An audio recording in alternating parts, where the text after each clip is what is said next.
So here we are. This is the first inaugural COGconnected Game of the Year awards. Of course, Game of the Year is not going to come to the end, but we've got a ton of awards that we're going to hand out. First and foremost, we should probably introduce ourselves. My name's Shawn, one of the executive editors for COGconnected. And to my right, we've got, is it your left? To my right, maybe your left, we've got Paul. Go ahead, Paul. Hey. Hey. Hey, I'm Paul Sullivan.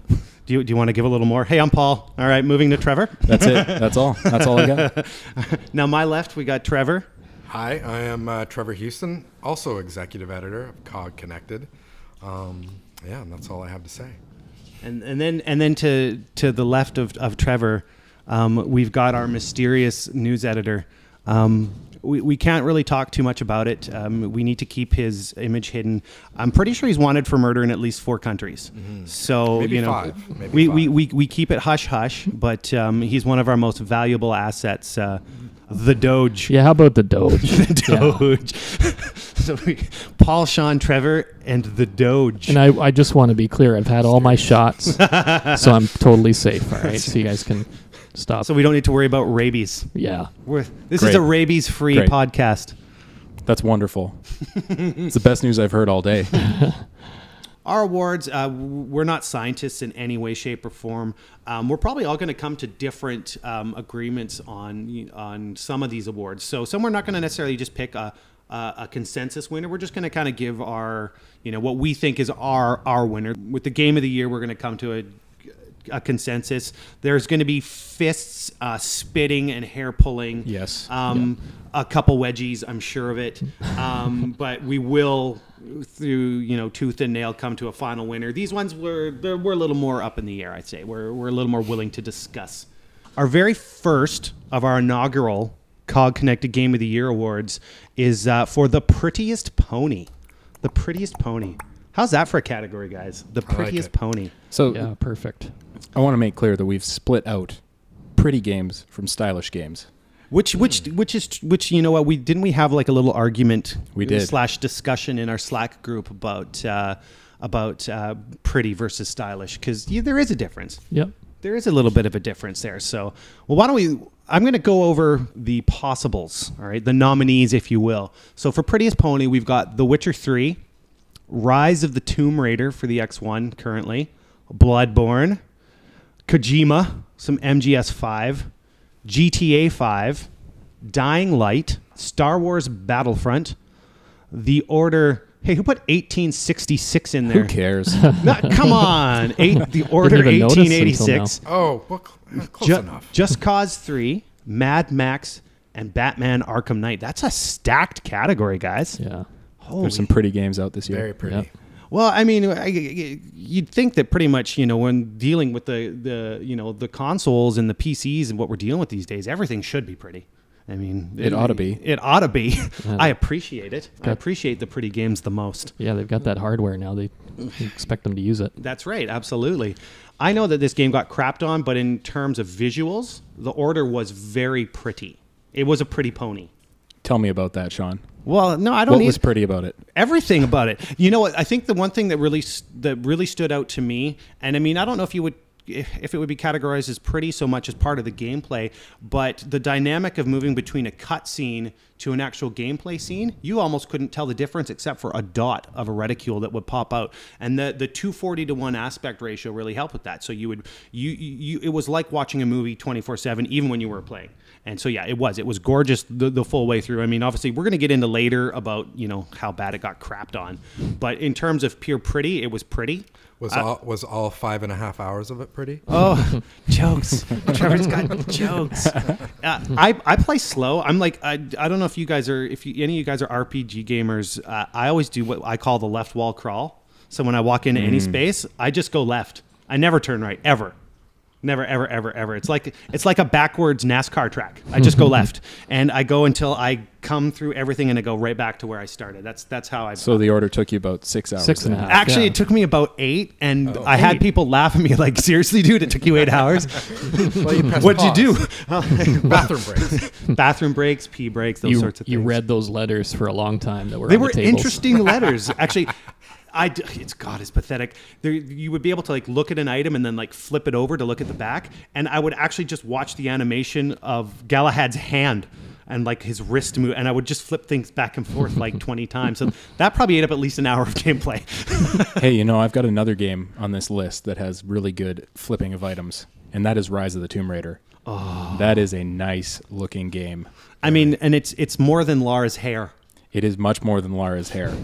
Even the start of the game with the avalanche sequence, there are a few things that look that good, especially on the Xbox One. The avalanche was bananas, and I mean, looking at the climb when she's climbing up that ice wall at the beginning, yes. you can see the particles shining off of every little glint of ice, Yeah, and the reflections in the light are nuts. Yeah. Oh no, really. And I mean, this is such a hard category because I mean, if we're being honest, you're looking at a list of 10 or however many games we got here. They all look really, really good. Yeah. This is a tough call. That's right. This is a tough call.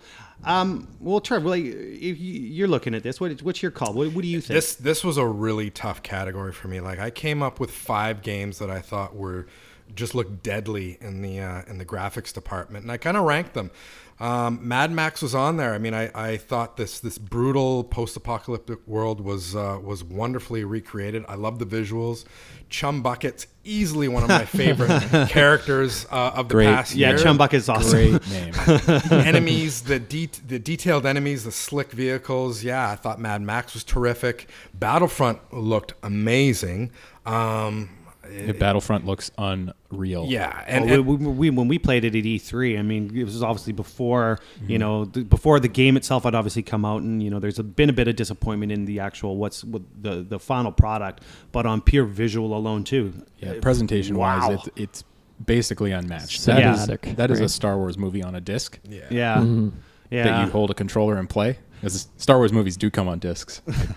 I mean, I also have to mention Dying Light. I thought some of the lighting effects were absolutely stunning. I mean, do I recall a game with better lighting effects than Dying Light? I don't know. I don't think I do. I recall some games that made me shit my pants less. But I think I gave the prettiest pony award to Witcher 3. I just thought Witcher was gorgeous looking game, stunning. Open world. I just thought it was beautiful from beginning to end.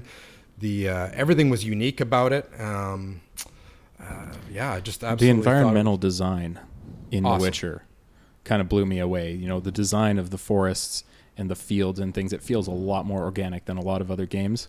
Well, it doesn't feel contrived. It doesn't feel like you don't feel like you're stepping into a made-up game world. You feel like you're stepping into a world. And that's a big difference. You don't necessarily see that influence of game design in the environment. You just feel like you're stepping into a place that could exist. What's your the Doge? Well, we need to refer to the Doge, and what the Doge only sees in black and white. So I don't know if the Doge can. Hey, beauty comes in all shapes and sizes and colors. Yeah. Well, first thing I'd like to say, is I know Grand Theft Auto 5, this is Rockstar's been doing this for years now, and I think almost they're a victim of their consistency. We might say, like, if GTA 5 was the first in the GTA series and it just came out this year, I think we'd be marveling over how amazing it looked and how detailed its environment was, but it's almost like we just expect this from them, and unfortunately for them, I think they suffer from that a little bit. I mean, that was an amazingly detailed, visually spectacular, and just the way that they make a video game into kind of a cinematic experience, like with the way they set up their shots and all that kind of stuff. I think they just don't get the credit they deserve.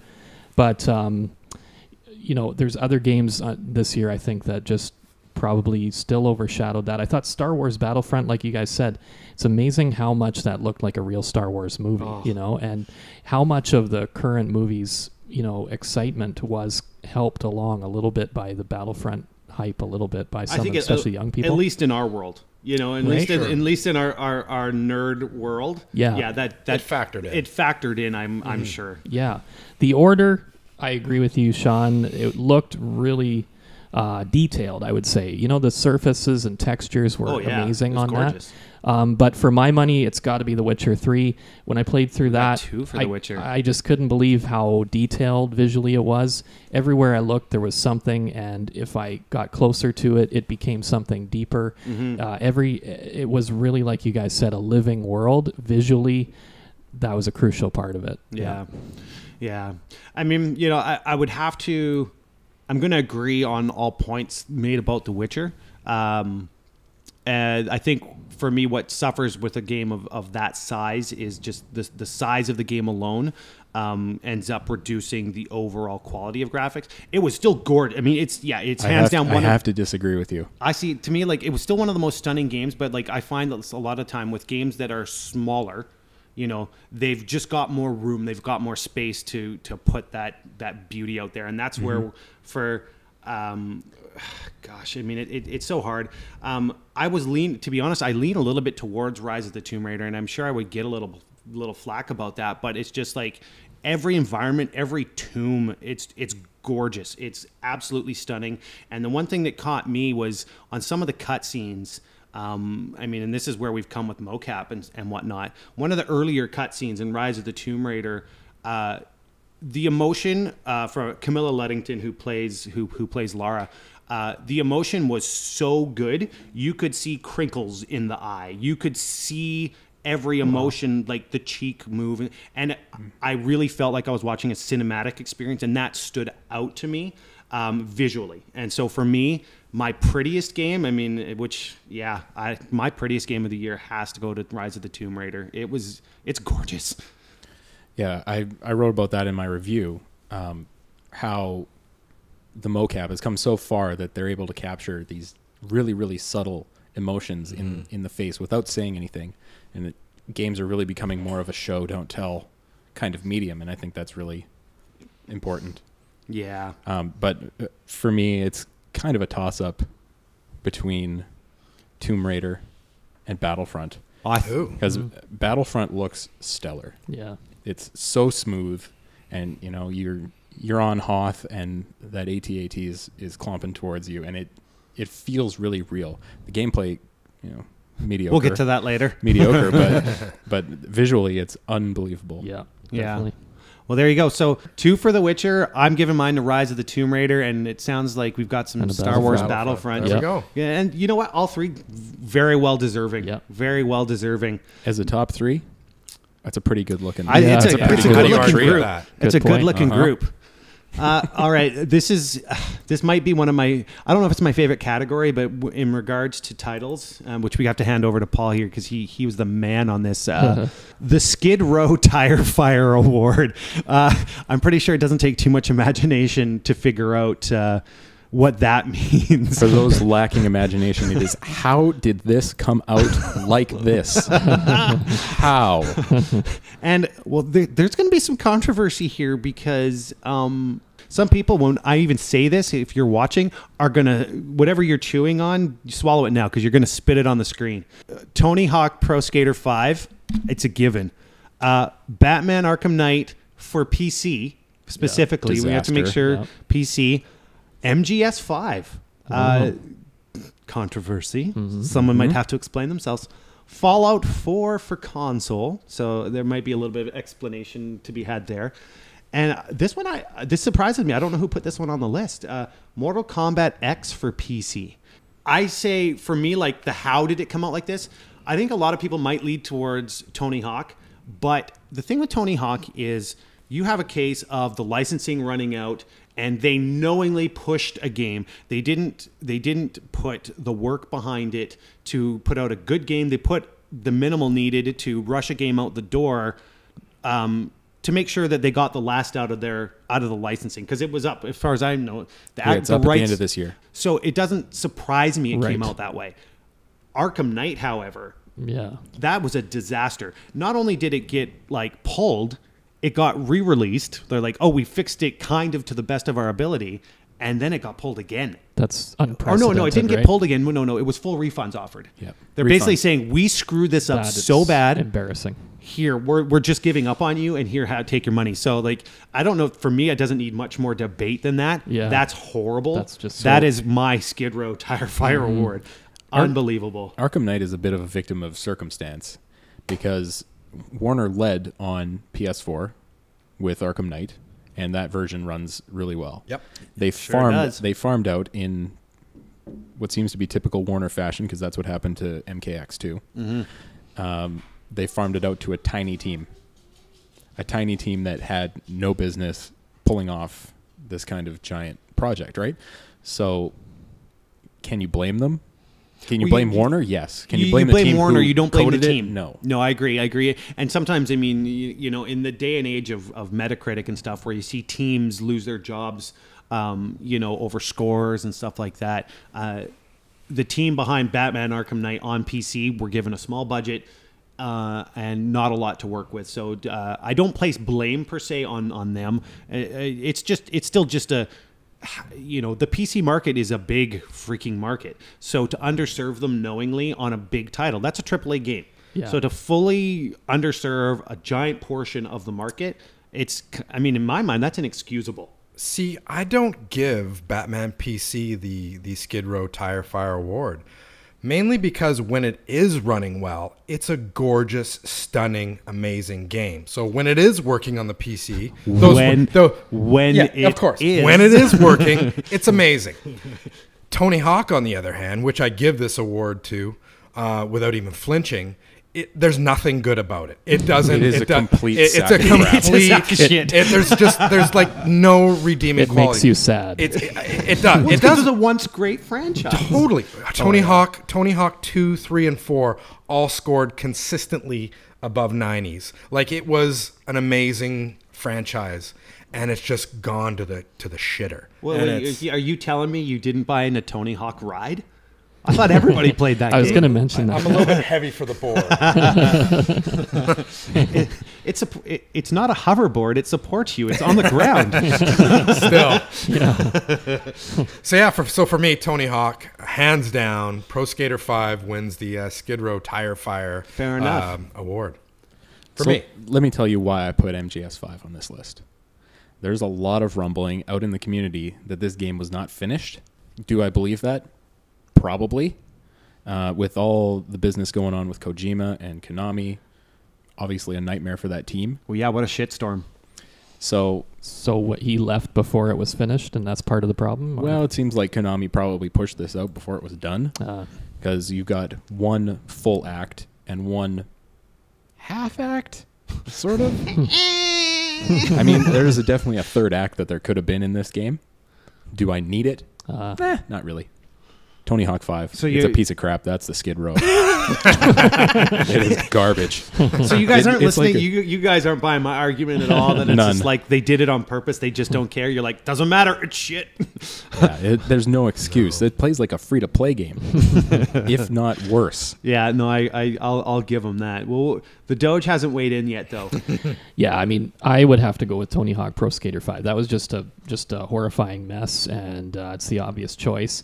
I get what you're saying about Arkham Knight, but I'm of the opinion that I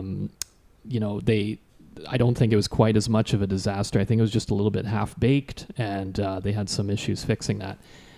Fallout 4 intrigues me. I don't know who put that up there, but I know what you're saying. Fallout 4, there's bugs with the Fallout series, and there always have been, and they've almost become I don't want to say a cherished part of the series that people almost They like. kind of are. Yeah, but they kind of are like that, and which is fine. But by this iteration now, it's Fallout 4, and especially when they kind of at E3 basically saying, or soon after that it's done and all this kind of stuff. I feel like at this point they shouldn't have these kind of bugs anymore, and they are relying a little bit on the goodwill of the fans to kind of accept these kind of things. So I think it's time they stop with that. It's not kind of cute anymore, and so I can see why people put that. For me, though, it's still Tony Hawk. Do you not ever, I read a statement from Bethesda in regards to Fallout, in regards, obviously, to the bugs, and I think they made a good point in saying that they would have to hire like a QA team of thousands to encounter every bug, because when you take a game that's been tested by say 20 and just let it out to the masses, I get that. You get some people who do. I mean, dude mapped all the underwater portions of Fallout 4 and found like some weird sphere, and I'm like, and it's just like, that's a dude who's got a lot more time than me, because he found the DLC. Well, that's we're here. We don't know. We don't know, but that's that whole sphere. Come on, there's a sphere underwater. No, but he actually spent time mapping the bottom of the ocean. I mean, I have other things to do, like basically even finish the game, you know, stuff like that. But I mean, there's another who guy knows what he'll encounter. There's that other guy who plays it just by punching. That's all he does. This is a thing. Yeah, he only punches apparently, and he gets through the entire game that way. So, okay. Well, maybe somebody can fill me in on like what's this whole One Punch Man shit that's all over the internet. Does anybody else know about this? I've been seeing things all over the internet about One Punch Man. I don't know what it is. Yeah, I don't know. But maybe were they talking about him? Guy. One Punch Man? It might be that guy. I don't who know. knows? I'm going to cut in a video of One Punch Man right here. Yeah. Boom. Whatever it is, I'm cutting it in. I could regret that. So I'm clearly outnumbered. I definitely agree. Again. I'll take it. Whatever. Sometimes I'm outnumbered by ladies. You know, I'll take that too. But I see what you did. Controversial. But yeah, no, I will concede Tony Hawk Pro Skater was an absolute piece of garbage. I still stand that Arkham Knight, I can't believe it got released in that way. But if we're going to give the singular award, I can agree. Skid Row Tire Fire, hands down. Tony Hawk Pro Skater 5, the legend has crumbled. It's gone. Oh, such a shame. Our final award for today's cast, The Melodious, which, I mean, some people might actually have a hard time figuring that out. I don't want to insult our audience. I'm going to assume our audience is basically some of the smartest people out there. They literally are. They literally are. I mean, if they're watching us, they're smart. There's some, but yeah, The Melodious obviously is the best music, and man, there's a lot of there's a lot here too, and I don't want to say I'm surprised, because I mean, you know, you just see the I mean, graphics aren't the only thing getting better. I mean, you know, I mean, there's a lot of work put into everything. Production values in every category. So let me quickly, I'm going to go over the nominees again, if you will. Hotline Miami 2, Wrong Number.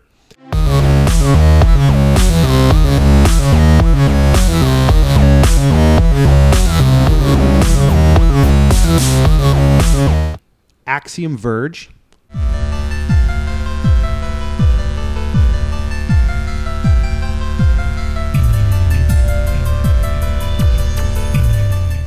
Everybody's Gone to the Rapture.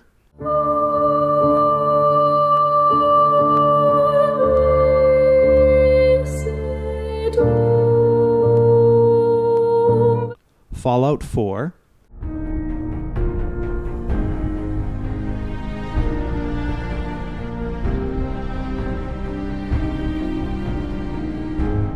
MGS 5.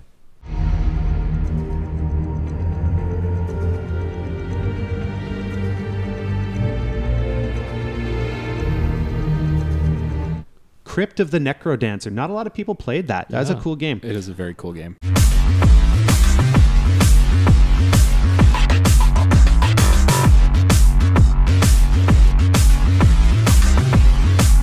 Undertale, also a very cool game. I haven't had a chance to play it, but man, have I heard some really, really good things.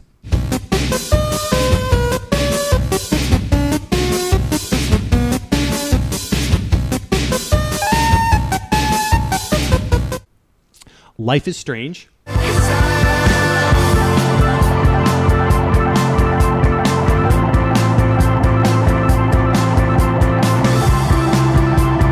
Halo 5.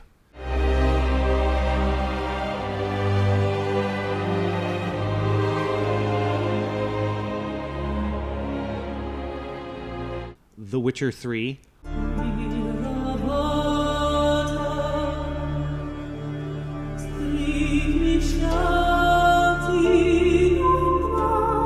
Ori and the Blind Forest. Amazing music. Yep.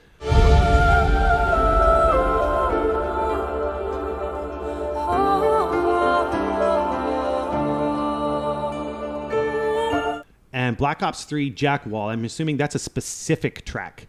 No, he's the composer for the. Look.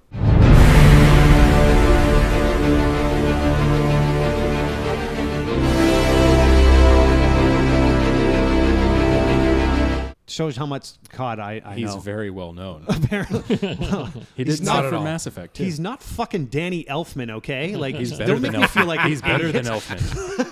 Elfman. You want to talk about big name video game composers? Let's talk about Metal Gear 5. Harry Gregson Williams. Yeah, and That I'm is assuming the that's best your music vote. of the year. Okay. best. That's it. That's it. The best. Well, why don't you tell us a little bit more about why you like the music from MGS5 so much? Metal Gear is a game that plays a lot on the atmosphere of the environment and the situation. And there are a few games where the music makes me feel more engaged with the experience than Metal Gear. You know, when you're sneaking into whatever base for the millionth time, because there's not that many bases. Going back to the whole unfinished business. Yeah, the whole unfinished thing. The way the music, you know, it rises and falls with the crescendos of the action, and it perfectly fits the scene. Yeah. Well, I mean, and that's important. And, you know, that's where, like, for, there's a couple games that I was going to point out here. Well, actually 3. Hotline Miami, the soundtrack for that is perfectly fitting to the game because it fits perfectly with the style of the game. You know, that the electronic music soundtrack, it's great. I mean, I don't know for me if it was like the single standout, but it complements that game so well. And then as well, Ori and the Blind Forest, the music completely suits the story at all times.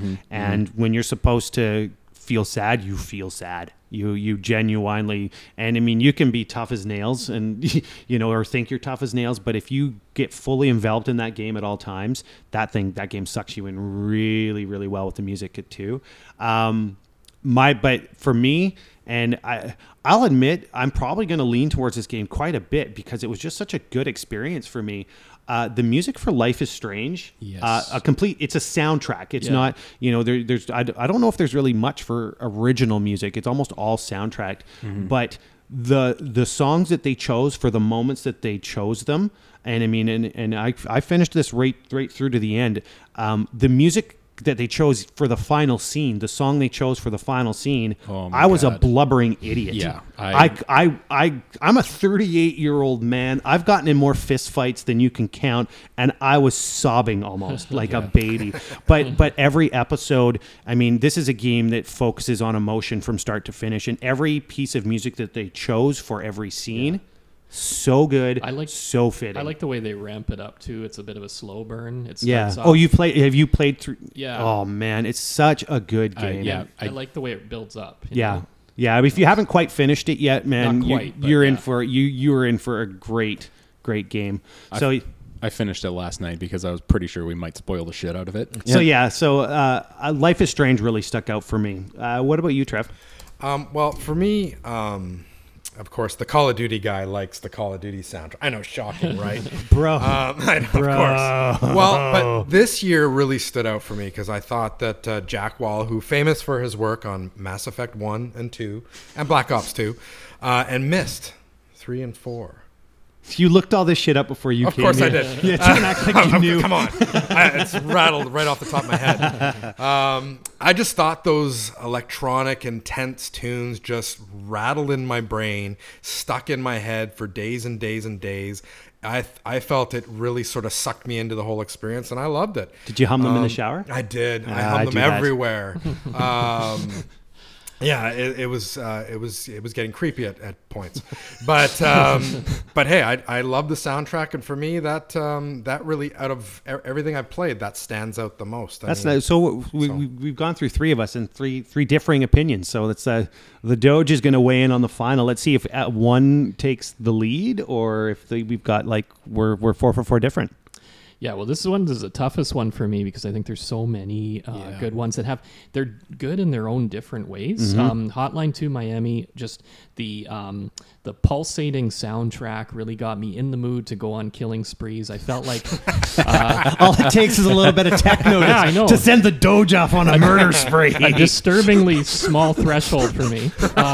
Have you gotten your rabies shots? You promised us. Yeah, well, I don't think they're that up to was date. before my visit. But yeah, I thought that was perfectly suited to the action, the very hyper violent action that you were taking part in, and I can see why some would even criticize that game. It's partly because of the music. The music seems to make it all sound so fun, and everybody's gone to the Rapture. You know, that was a real surprise for me, the music there, and I did a little bit of research on it afterwards because I was intrigued by this choral music that accompanied every scene, and I found out they got a chorus, an orchestra to do this, and it was really beautiful at times. Although I have to say, sometimes I felt like in Everybody's Gone to the Rapture, the music was a little bit almost over emphasizing a moment that wasn't necessarily worthy of it. Like there's a guy if I remember right, there's a time when the guy just tries to steal a wrench from a garage and he gets caught, and you hear the chorus coming in. It's like, okay, maybe not every time. So it got a little bit annoying at times,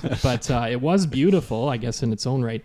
For me, if I had to pick one, I would say Ori and the Blind Forest. You do have to pick one. That's why we're here. Yeah. Okay. That is the point. And so therefore, it will be, I think, Ori and the Blind Forest. I mean, it was such a haunting soundtrack. Solid choice. Yeah, and it really actually did emotionally move me at times, I must say. Well, yeah, I mean, for anybody, even in the trailers alone, you didn't have to play the game necessarily to be able to understand this.